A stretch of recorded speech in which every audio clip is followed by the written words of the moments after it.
for now. 3 laws. The 3 laws. Okay, here we go again. Now look at this one. We already passed for the chapter 1, the motion is straight line. And the chapter 2, the constant acceleration formula already. And you remember the formula of Suvat, right? Yep. You can find out the relationship between distance, displacement, speed, velocity, and acceleration. But in this case, we consider the acceleration is constant acceleration, right? Yep. And then now for the chapter number 3, we move on the forces and Newton laws of motion. That means we will find out the region why we can train the speed or velocity, right? Yep. So here we go.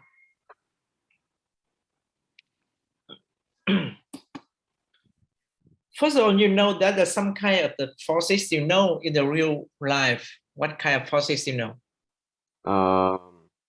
Forces.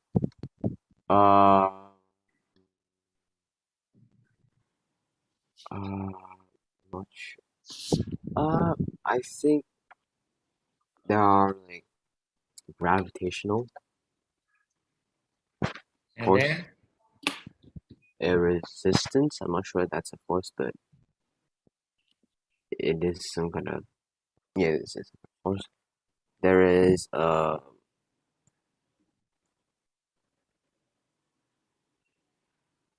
there's electrical. There's friction. There is magnetic, I think. Yeah, there's gravitational, and there's air resistance, I believe.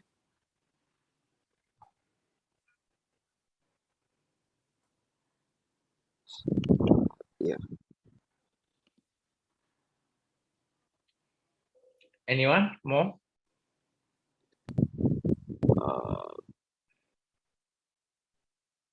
I think there's normal. Not sure. Okay. So all the thing around you that the forces between the gravitational force, right, between the two masses, okay, and maybe magnetic force, right, the magnet, you can attract the iron one, and then also you can see the if you want to know more about the atomic structure, that means you have the positive and negative. Yep. You can have the intersection on the force. You can say that electric forces, right? And also nuclear force also. Okay. Yep. Force is energy, nuclear energy. Yeah. Not force. By using that the Einstein laws, you can see the relationship between the energy and the mass also. But after that, we will study about the quantum mechanics or quantum physics. You'll understand well this one. Okay. Okay. Okay. So in this level here, we consider all the resistance and the gravity and anything, the tension, the force of tension, right? The tension in the cock. And also you think about what? You think about the direction of the force and think about the magnitude of the force and the line of the action, because you know that the forces are the vector quantity. The vector quantity just means you must carry 2 factors. The first one, the direction, and the second one, the magnitude, right? The value. Yep. Okay. Always think about this one for me. And here, for demo here, for the object, you can have the weight. That's mean due to gravity, and the air resistance.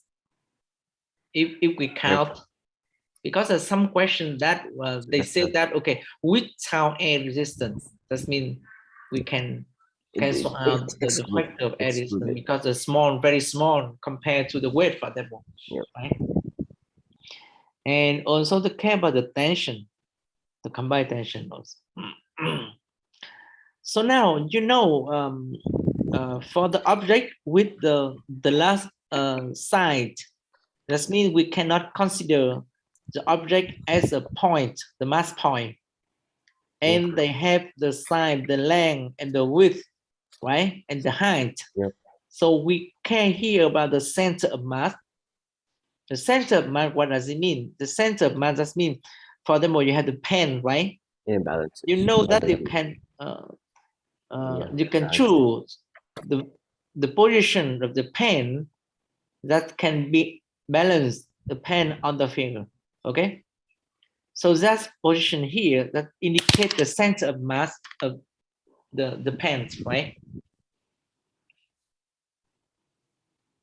Yeah. So every object with the last side, you can find out the center of mass.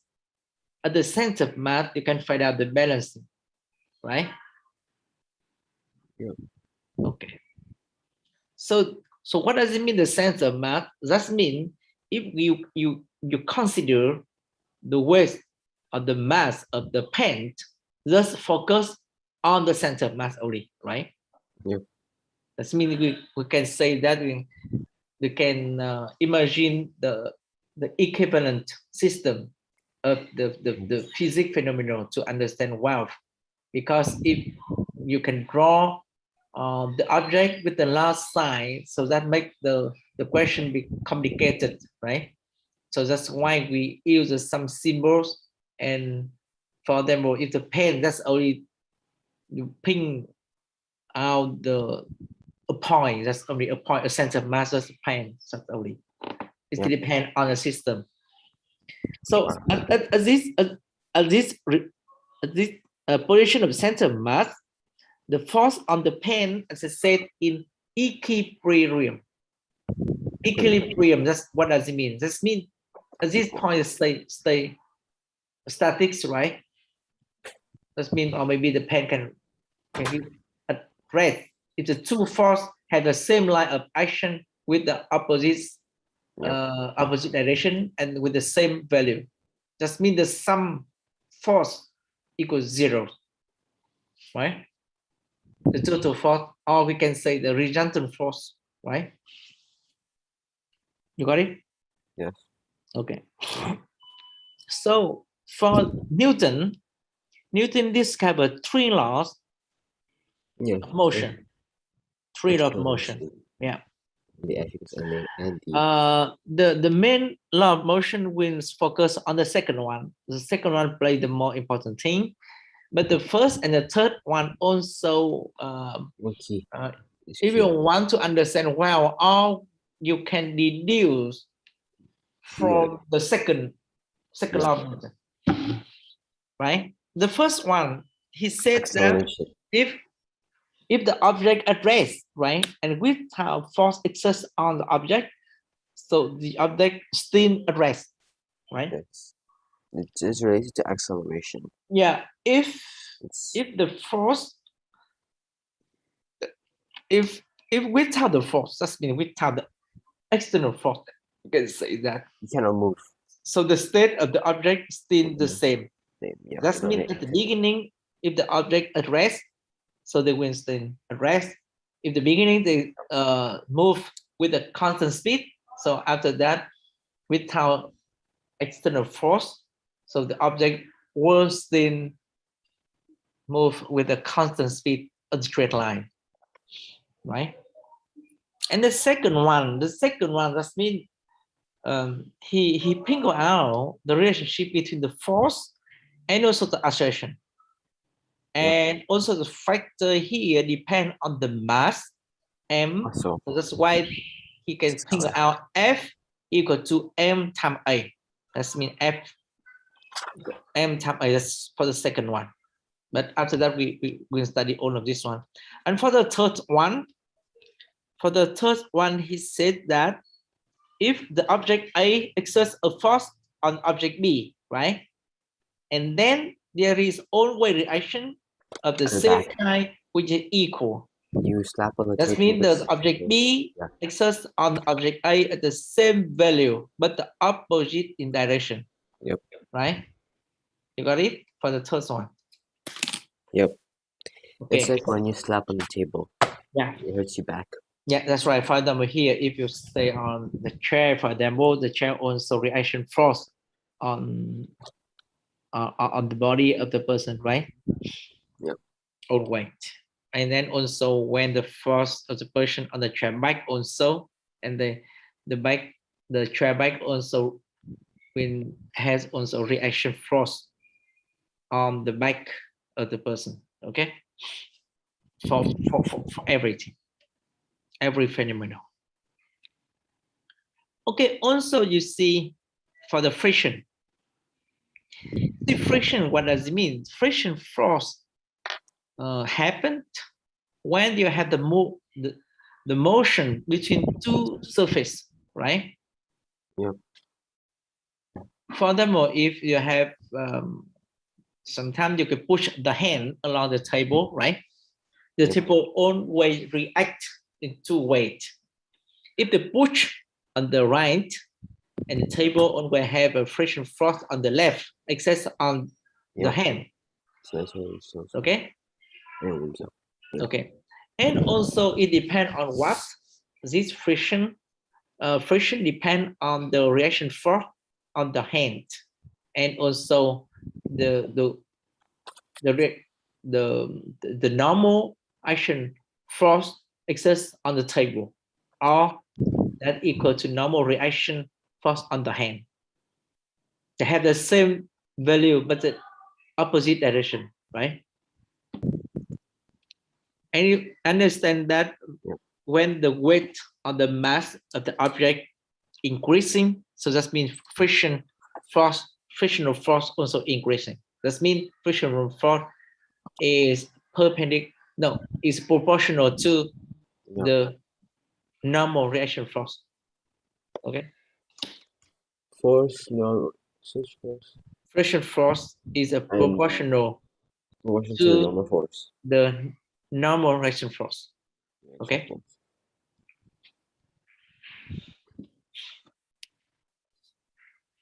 Or we can say friction force equal to K, that means K constant times the reaction force. Here, look at this one. Here is surface. Look at this one. The zoom of the surface. Here. The rough one, if we have the surface, that means friction force is due to the tiny pump on the two surfaces, right? You see, when you hold the hand together, you can feel the normal reaction between them, okay? Or you slide them against each other, you will feel the friction. You can also, you can feel the heat, right? The heat produced when you move and you hold the hand, right? Yeah. Okay. So you move it and it's like tiny lumps. Yeah, you can see. Because you know that on the floor of the house, without friction, you cannot stand. Yep. And also without gravity, you will be on the ground. Yeah. And without your, what's the thing called? The normal reaction, you will never be standing because you'll probably be just flopping down on the floor because you don't have. So also you can look at the example to 3.1. The TV set is standing on the small table, and now you can see the force, the weight of the TV, and also you can see the reaction force of the table acting on the TV, right? And after that, you can see the resultant normal reaction on the floor, the right hand leg, and the left hand leg also. They must balance.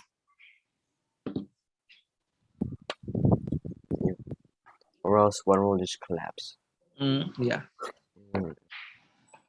It's not.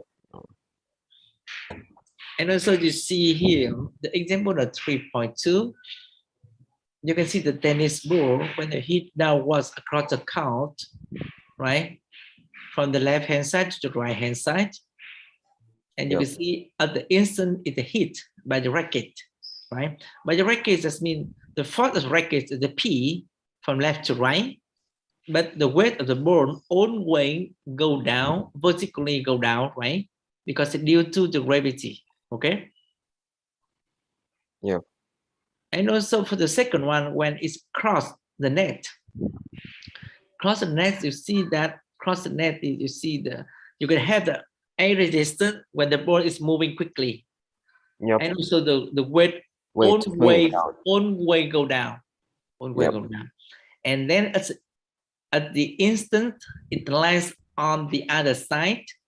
Then on the other side, you see that because the ball, the tennis ball, go from left to right. So that means you have a friction force of the ground from right to left, right?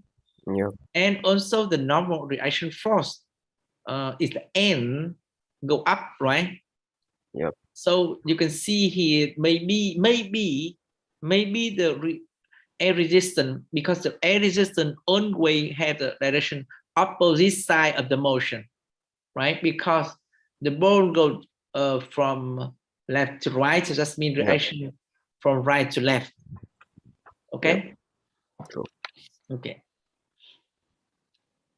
So all of this one, from every example, you can analyze or you can draw the diagram of the force on everything. For example, exercise 3A here, a gymnast hanging at the rest of the bar, the light bulb hanging from the ceiling, and the book lying at rest on the table. Yep. Right? Everything you can explain, Yep. and you can draw the forces exerted on the object, right? Yep. Furthermore, here you can explain for me the question 7 here. Snooker ball on the table, which can be assumed to be smooth as it's lying at rest on the table, or the second one, at the instant it is hit by the cue. Yeah. So it's on the table. It's perfectly balanced because the gravity doesn't pull it down. Mm-hmm. And it means the table is strong enough to hold the snooker ball. Mm-hmm. And yeah, and since it's at rest, we don't count any movement. So in the second, so we exclude the side, the uh, the the um, the side part. Is it? So that drawing. Uh, the the front part and this side part, which so we only include these two parts, the different and different, the up and down, because there's no force exerting it since it's at rest. But the second one, uh, it involves the external force being exerted on by the cue, Mm-hmm. and it should move completely to the where it's supposed to be, where it's struck. Mm-hmm.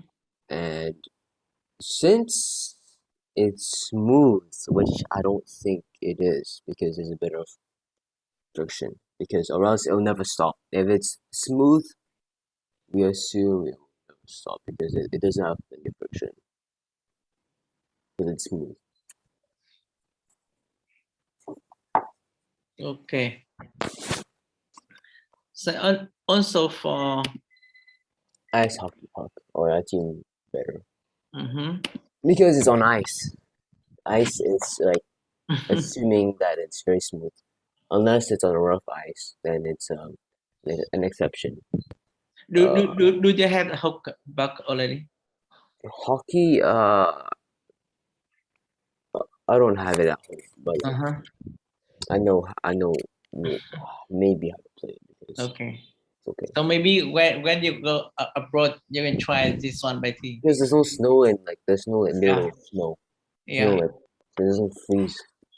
So freeze and snow. Yeah, it's Maybe in nice. Canada or maybe USA also. Some kind, maybe Yeah, on the Geneva also. Geneva. Yeah, Geneva is it's Switzerland. Yeah, pretty cold Mm-hmm. during the winter. Okay.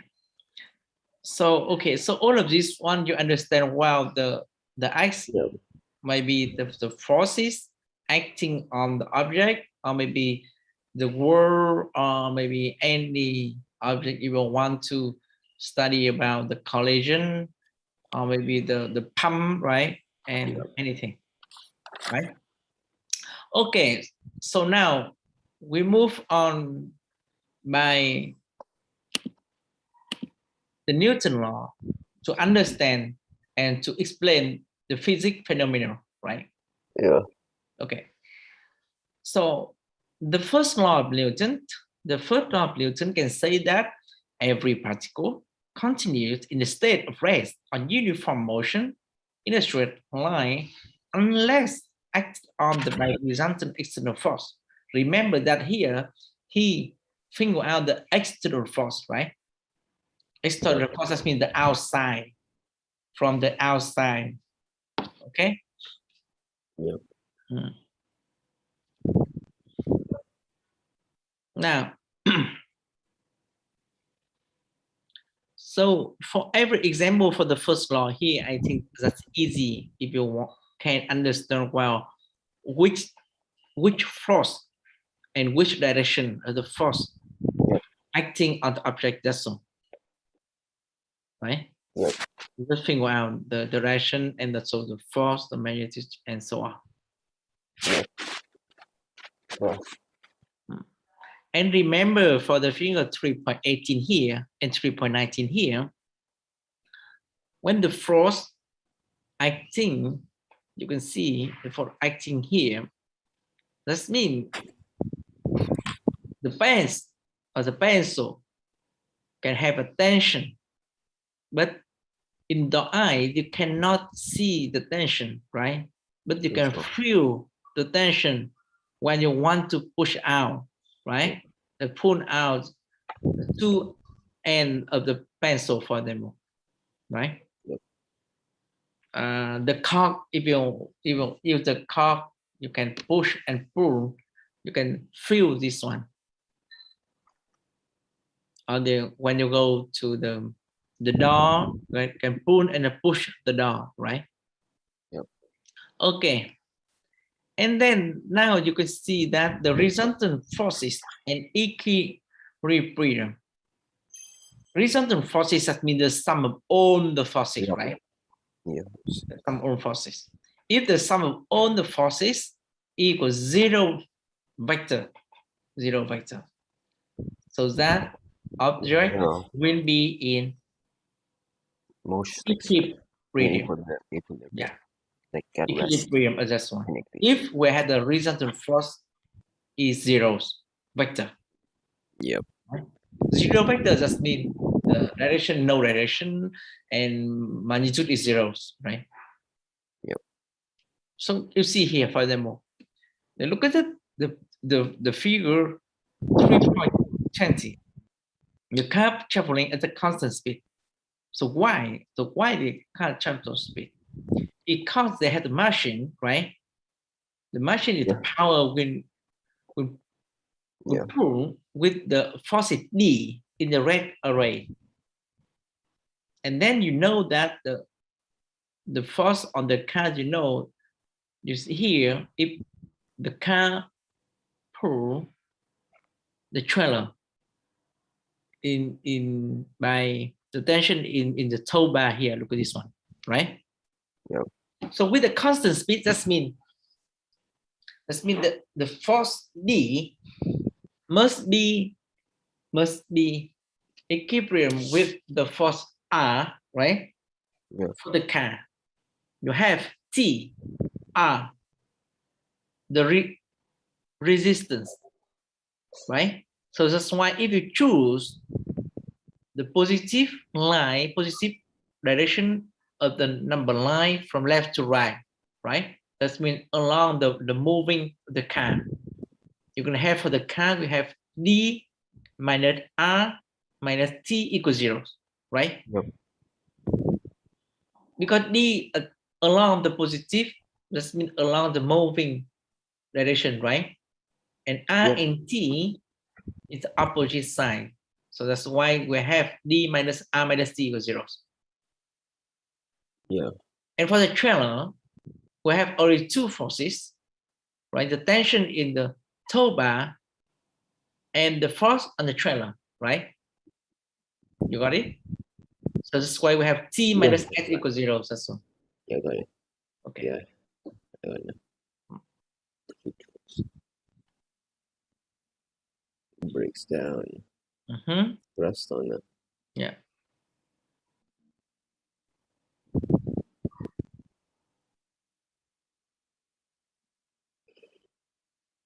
And now I think that we focus on the second law of Newton. The second law of Newton play an important role. I told you that the resistance force equal constant time acceleration. Constant here is the mass. Yep. So Newton's second law gives us more information about the relationship between the magnitude of the resultant force and the change in motion. As I told you that the change in the motion is proportional to the force, as I told you before, right? And for the object with a constant mass, this can be interpreted as the force is proportional to the acceleration. Yep. And here the constant here is replaced by the mass of the object. Okay. Yeah. Okay.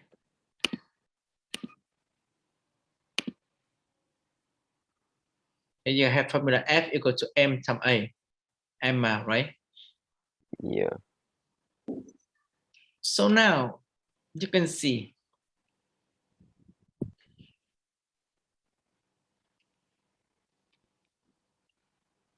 So you can apply for everything of this one.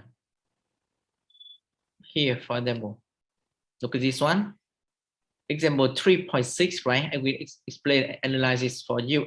Example 3.6, and after that you can do at home everything on this one. Now look at this one.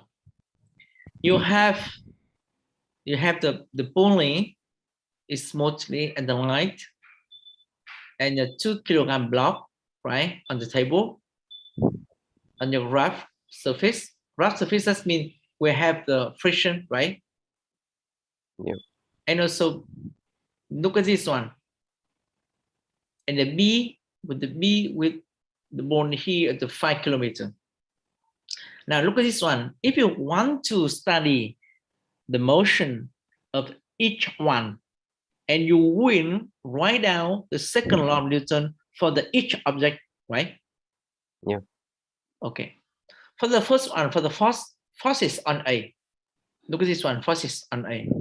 The A, you have a weight, right? And Yep. the reaction for R, and friction for F, and T, the tension of the cock, right? Yes. Yeah. Okay. For the pulley, you have only the left hand side tension and the right hand side tension here. But because now we have the line, so that means we don't count the mass here. So this means the tension is a constant. That means it's the same value for every direction. Okay? Yep. Okay. For the B, you have the weight of the B, and also the forces on the B of the tension. Yep. Okay. So now when you first of all, you have diagram of forces like this one, and second one, you can write down the equation, right? Yep. Equation for this one. Okay, now 5 kilogram, right? 5g minus t equals 0. And you can find out the tension, right, for the B. Yeah. Okay? Because B in equilibrium, so you can find out tension of B, right? Yeah. And also the tension of B here, and now you can apply the same value for tension at A, right? Because A also equilibrium, and we have a T on the horizontal one, and you have T minus F equals 0, right? Yeah. And the forces, reaction forces, and the weight is perpendicular to horizontal line. That means when you take projection on the horizontal line is 0, right? Yep. So we have T minus F equals 0. That means the F equals T to 5G. That means friction force is 5G Newton. Understand that? Yeah, I understand. Okay. So if the block slip and accelerate, that means the B go down and A go from left to right. Okay. Yes. and you can write out the equation for this one and find out the assertion after that. So you understood? You got it for the example 3.6? You got it? You got it? Yeah. Yes. Okay. And then after that, if you want to find out here, the exercise here and this one, you can also think about if they are in equilibrium and the resistance force always equals 0, right? It's equivalent, yeah. Yeah, and to think about the horizontal one and vertical one also, okay? And all of this one you can find out all of the question here, right?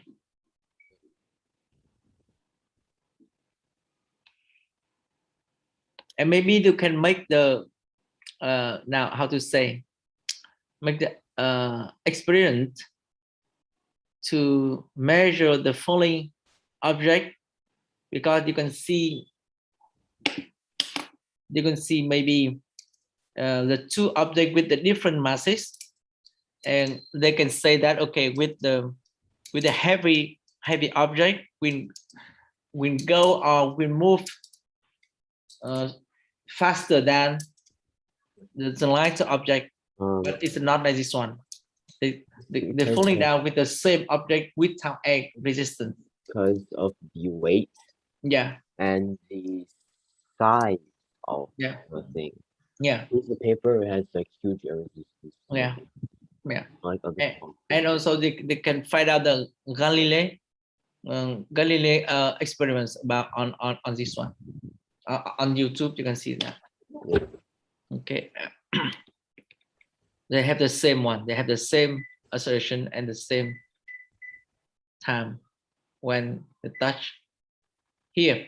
So the key point for this one, the Newton law of motion, and you can find out also the unit of the quantity, and you can understand well the some type of forces, right?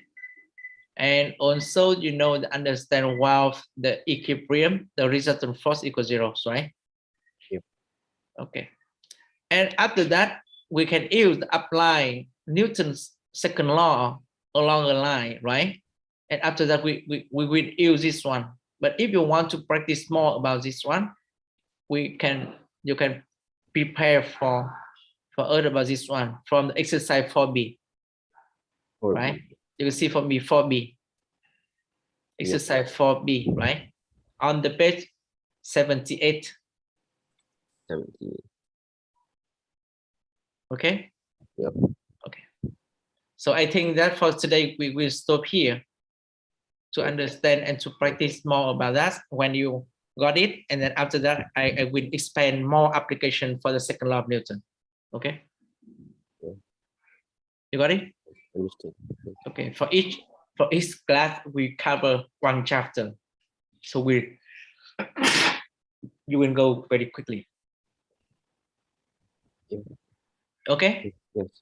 Okay. For today we stop here. Right. Yes. And see you next week.